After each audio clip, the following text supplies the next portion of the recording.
CUET 2024 പരീക്ഷ എഴുതാൻ വേണ്ടി തയ്യാറാവുന്ന വിദ്യാർത്ഥികളാണെങ്കിൽ, അതിൽ രജിസ്റ്റർ ചെയ്ത് പരീക്ഷയെ കാത്തിരിക്കുന്ന വിദ്യാർത്ഥികളാണെങ്കിൽ നിങ്ങൾ അറിഞ്ഞിരിക്കേണ്ട കുറച്ച് കാര്യങ്ങളാണ് ഞാൻ ഒരു ചെറിയ വീഡിയോയിൽ പറയാൻ വേണ്ടി ഉദ്ദേശിക്കുന്നത്. പ്രധാനമായും CUET 3 തലത്തിലാണ് പരീക്ഷ നടക്കാൻ പോകുന്നത് അല്ലേ. ടെസ്റ്റ് 1, ടെസ്റ്റ് 2, ടെസ്റ്റ് 3 ഇങ്ങനെ 3 എണ്ണമാണ്. അതിൽ ടെസ്റ്റ് 2 ആണ് നമ്മുടെ ഡൊമൈൻ സബ്ജക്റ്റുകൾ വരുന്നത്. അതായത് നമ്മൾ ഏത് സബ്ജക്റ്റാണ് എടുക്കാൻ വേണ്ടി ആഗ്രഹിക്കുന്നത് അത് പരീക്ഷ നടക്കുന്നത് ഡൊമൈൻ അല്ലെങ്കിൽ സെക്കൻഡ് ഡൊമൈൻ സബ്ജക്റ്റിലാണ് പരീക്ഷ നടക്കാൻ വേണ്ടി പോകുന്നത് അല്ലേ. ഈ ഡൊമൈൻ സബ്ജക്റ്റുകളാണ് നമ്മൾ ഏറ്റവും കൂടുതൽ സമയമെടുത്ത് അല്ലെങ്കിൽ നമ്മൾ ഏറ്റവും കൂടുതൽ കോൺസെൻട്രേറ്റ് ചെയ്ത് പഠിക്കേണ്ട ഒരു കാര്യം അല്ലേ. പലർക്കും വരുന്ന സംശയമാണ്, ഈ ഡൊമൈൻ സബ്ജക്റ്റുകളുടെ സിലബസ് പ്രകാരം ഇത് എവിടെ കിട്ടും? മെജോറിറ്റി നിങ്ങൾക്കറിയാം +2 സിലബസ് ആണ് നമ്മൾ പ്രധാനമായും കോൺസെൻട്രേറ്റ്, അതായത് പ്ലസ് ടുവിൽ നമ്മൾ എന്താണ് പഠിക്കുന്നത് അതാണ് ഏറ്റവും നന്നായി നമ്മൾ പഠിക്കേണ്ടത്. ചില ആളുകൾ അല്ലെങ്കിൽ ഈയിടെയായിട്ട് നമ്മൾ കണ്ട ഒരു കാര്യമെന്ന് പറഞ്ഞാൽ +1 ചില ചോദ്യങ്ങൾ എവിടെ കാണുന്നുണ്ട്, ഈ ക്വസ്റ്റ്യൻ പാറ്റേണിൽ കാണുന്നുണ്ട് എന്ന ഒരു കൺഫ്യൂഷൻ, വിദ്യാർത്ഥിയുടെ ഒരു കൺഫ്യൂഷൻ ചെയ്തൊരു കാര്യമാണ്. നമുക്ക് ആകെ ടെൻഷനോ, +1 ചോദ്യം ഉണ്ടെങ്കിൽ +1 മൊത്തം ഞാൻ പഠിക്കണമോ? അവിടെ നിങ്ങൾ മനസ്സിലാക്കേണ്ട ഒരു കാര്യം, നമ്മൾ +1 പഠിച്ച പല കാര്യത്തിനെയും കണ്ടിന്യൂഷൻ ആണ് നമ്മൾ +2 പഠിക്കുന്നത്. ഓക്കെ, സ്വാഭാവികമായിട്ടും അതിൻ്റെ ഒരു അല്ലെങ്കിൽ നമ്മൾ പഠിക്കുന്നതിൻ്റെ ഒരു പേഴ്സണലി ക്വസ്റ്റ്യൻ അല്ലെങ്കിൽ ആ ഒരു ടൈപ്പ് ക്വസ്റ്റ്യൻ നമുക്ക് എവിടെയും കാണാൻ സാധിക്കും. +1 ടെക്സ്റ്റ് ബുക്ക് വൈസ് അല്ലെങ്കിൽ +1 നമുക്ക് കാണാൻ വേണ്ടി സാധിക്കും. നിങ്ങൾ ആ രീതിയിൽ എടുത്താൽ മതി അത്തരം ചോദ്യങ്ങൾ എന്നാണ് പേഴ്സണലി എനിക്ക് ഒരു ടോപ്പിക്കിനെ പറ്റി പറയുന്നത്. കാരണം എന്തായാലും നമ്മൾ +1 അതിൻ്റെ ഒരു ടോപ്പിക്കിൻ്റെ കുറച്ച് ഡീറ്റെയിൽ ആയിട്ടോ അല്ലെങ്കിൽ കണ്ടിന്യൂഷനൊക്കെ നമ്മൾ +2 പഠിക്കുന്നത് അല്ലേ. അപ്പം അതിൻ്റെ ഒരു അംശം എന്തായാലും അവിടുന്ന് വരും എന്ന കാര്യത്തിൽ ഒരു സംശയമില്ല. അപ്പം നിങ്ങൾ കൂടുതലായിട്ട് സിലബസ് പറയുന്ന കാര്യങ്ങളുണ്ടല്ലോ, സിലബസിൽ പറയുന്ന കാര്യങ്ങളുണ്ട്, ആ സിലബസ് കൃത്യമായി നിങ്ങളുടെ കയ്യിലുണ്ടായിരിക്കണം. അതെന്ത് ചെയ്യണം? നിങ്ങൾ CUETയുടെ വെബ്സൈറ്റിൽ നിങ്ങൾക്ക് എന്തായിരിക്കും ആ സിലബസ് അവൈലബിൾ ആണ്. നിങ്ങൾ ഏത് സബ്ജക്റ്റ് ആണ് പഠിക്കാൻ വേണ്ടി പോകുന്നത് അതിൻ്റെ സിലബസ് നിങ്ങളുടെ കയ്യിൽ ഉണ്ടായിരിക്കും എന്ന കാര്യത്തിൽ ഒരു സംശയവുമില്ല, അതുണ്ടായിരിക്കണം. ഓക്കെ, അതനുസരിച്ച് നിങ്ങൾ പഠിച്ചു കഴിഞ്ഞാൽ ഈ ഒരു കൺഫ്യൂഷൻ എന്തെങ്കിലും നിങ്ങൾക്ക് അവിടെ ഉണ്ടാകാൻ പോകുന്നത്. റെഡി, അത് വളരെ പ്രധാനപ്പെട്ട കാര്യമാണ്, ഇമ്പോർട്ടൻ്റ് ആണ്, നിങ്ങളുടെ മനസ്സിൽ എപ്പോഴും ആ ഒരു കാര്യം ഉണ്ടായിരിക്കണം. രണ്ടാമത്തെ കാര്യമാണ് വളരെ പ്രധാനപ്പെട്ട കാര്യം, CUET എക്സാം ഇപ്പോൾ ശരിക്കും 2024 ഈ പരീക്ഷ കഴിയുമ്പോൾ ഏകദേശം 3 തവണയാണ് 2022 ശരിക്കും അത് ഒരു എക്സാം ആയിട്ട് ശരിക്കും ആരംഭിക്കുന്നത്. അപ്പം അതിൻ്റെതായ ചില നെഗറ്റീവ്സും അതിൻ്റെതായ ഒരുപാട് അപാകതകളെന്നും അല്ലെങ്കിൽ ഒരു പുതിയ കാര്യം തുടങ്ങുമ്പോൾ ഉണ്ടാകുന്ന ചില ഇഷ്യൂസൊക്കെ അതിലുണ്ട്. ക്വസ്റ്റ്യൻ്റെ പാറ്റേണും സിലബസും ക്വസ്റ്റ്യൻ ചോദിക്കുന്ന രീതിയിലൊക്കെ ഇപ്പോഴും ഒരു 100% ഒരു ക്ലാരിറ്റി കുറവ് അതിലുണ്ട്. അതായത് ഇവിടെ ചെറിയൊരു ക്ലാരിറ്റി കുറവ് അവിടെ വരുന്നുണ്ട്. അപ്പോൾ നിങ്ങൾ കൃത്യമായി ഈ പഠിക്കേണ്ട കണ്ടന്റുകൾ എവിടെ കിട്ടുമെന്നൊരു സംശയം നിങ്ങൾക്ക് എന്തായാലും വരും, അതെന്തായാലും ഉണ്ടാവും.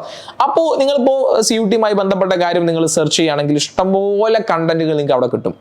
പക്ഷേ അത് എത്ര നമുക്ക് സോർട്ട് ചെയ്ത്, അതായത് കൃത്യമായ ഓർഡറിൽ ഓർഗനൈസ് ചെയ്ത് പഠിക്കാൻ കഴിയുമെന്ന കാര്യത്തിൽ അവിടെ സംശയം.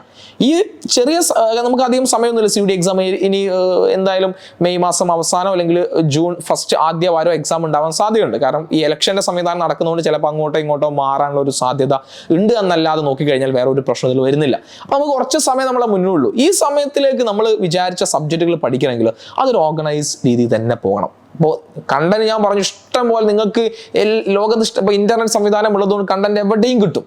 പക്ഷെ അത് ഓർഡേർഡ് ആയിട്ട് ഒരു എക്സ്പേർട്ടിൻ്റെ സഹായത്തോടു കൂടി CUET ലെവൽ എങ്ങനെയാണെന്ന് മനസ്സിലാക്കി ഒരു എക്സ്പേർട്ടിൻ്റെ സഹായത്തോട് പഠിക്കണമെങ്കിൽ അതിന് ഏറ്റവും ബെസ്റ്റ് ഓപ്ഷൻ നിങ്ങൾക്ക് എന്ത് ചെയ്യാം, എജുപൂണിൻ്റെ ക്ലാസ് നിങ്ങൾക്ക് അവൈലബിൾ ആണ്. നിങ്ങൾക്ക് അത് കൃത്യമായി നിങ്ങൾക്ക് ചൂസ് ചെയ്യാൻ സാധിക്കും. കാരണം കൃത്യമായ CUETയെ പറ്റി കോൺസെൻട്രേറ്റ് ചെയ്യുന്ന എക്സ്പേർട്ടുകളുടെ അവരുടെ ഒരു കൃത്യമായ ഡാറ്റ പ്രകാരം ടൈം ടേബിൾ പ്രകാരമാണ് നമ്മളെ ക്ലാസ്സസ് പോകുന്നത്. അത് ഓരോ ദിവസവും നിങ്ങൾ എന്താണ് പഠിക്കേണ്ടതെന്നുമായി ബന്ധപ്പെട്ട കൃത്യമായ കാര്യങ്ങൾ എന്ത് ചെയ്യാൻ സാധിക്കും, നിങ്ങളുടെ കൃത്യമായ നമ്മളെ ക്ലാസ്സസ് അല്ലെങ്കിൽ നമ്മുടെ ഈ ഒരു കോഴ്സിൽ ജോയിൻ ചെയ്ത് കാണാൻ വേണ്ടി സാധിക്കും. ഓക്കെ, അപ്പോൾ ഈ 2 കാര്യം നിങ്ങളുടെ ഓർമ്മയിൽ ഉണ്ടായിരിക്കണം. ഒന്നാമത്തെ കാര്യം ഏതാണ് നിങ്ങൾ പഠിക്കേണ്ടത്, രണ്ടാമത്തെ കാര്യം അത് എങ്ങനെ പഠിക്കണം. അത് ഓർഡർഡായി പഠിച്ചാൽ മാത്രമേ ഈ വരാനിരിക്കുന്ന ദിവസങ്ങൾക്ക് എന്ത് ചെയ്യാൻ സാധിക്കുകയുള്ളൂ. ആ കൃത്യമായ ദിവസത്തെ യൂട്ടിലൈസ് ചെയ്ത് നിങ്ങൾക്ക് പരീക്ഷ ആകുമ്പോഴത്തേക്കും ഈ മൊത്തം സിലബസ് നിങ്ങൾക്ക് കവർ ചെയ്യാൻ സാധിക്കും. ഓക്കെ, ഒരുപാട് കൺഫ്യൂഷൻസ് ഏറെ നിൽക്കുന്നുണ്ട്. അതൊക്കെ നിങ്ങൾക്ക് ക്ലിയർ ചെയ്യാനുള്ള എക്സ്പേർട്ടും അല്ലെങ്കിൽ അതുമായി ക്ലിയർ ചെയ്യാനുള്ള ഡൗട്ട് ക്ലിയർ ചെയ്യാനുള്ള സംവിധാനങ്ങൾ ഇവിടെ അവൈലബിൾ ആണ്. അപ്പോൾ നിങ്ങൾ ഇതിൽ കൂടുതൽ ഇനി എന്തെങ്കിലും കൺഫ്യൂഷൻസ് നിങ്ങൾക്ക് CUETയുമായി ബന്ധപ്പെട്ടുണ്ടെങ്കിൽ നിങ്ങൾ നിർബന്ധമായി താഴെ കമൻറ്റ് ചെയ്യണം. ഈ വരാനിരിക്കുന്ന CUET പരീക്ഷയെ നമുക്ക് ഒരുമിച്ച് നേരിടാം.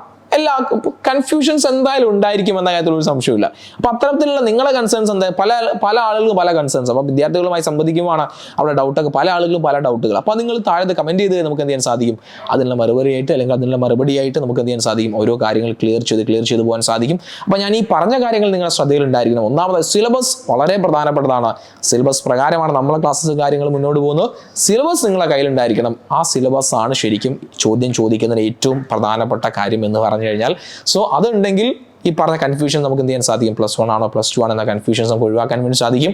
സോ നന്നായി പഠിക്കുക. നിങ്ങളുടെ CUT-യുമായി ബന്ധപ്പെട്ട ഒരുപാട് കാര്യങ്ങൾ അപ്ഡേറ്റ്സിലൊക്കെ ഈ ചാനൽ വരുന്നതാണ്. അപ്പോൾ നമ്മുടെ ചാനൽ സബ്സ്ക്രൈബ് ചെയ്യുക. നിങ്ങളുടെ CUT പ്രിപ്പയർ ചെയ്യുന്ന നിങ്ങളുടെ സുഹൃത്തിൻ്റെ ഈ വീഡിയോ നിങ്ങൾ എന്ത് ചെയ്യുക, ഒന്ന് അയച്ചു കൊടുക്കുക. ഓക്കെ, അപ്പോൾ നിങ്ങളുടെ കമൻസും നിങ്ങളുടെ ഡൗട്ട്സും നിങ്ങളുടെ കാര്യങ്ങൾ താഴെ കമൻറ്റ് ചെയ്യുക. നമുക്ക് എന്ത് ചെയ്യാം, ഒരുമിച്ച് എല്ലാ ഡൗട്ട്സും ക്ലിയർ ചെയ്ത് പോകാം.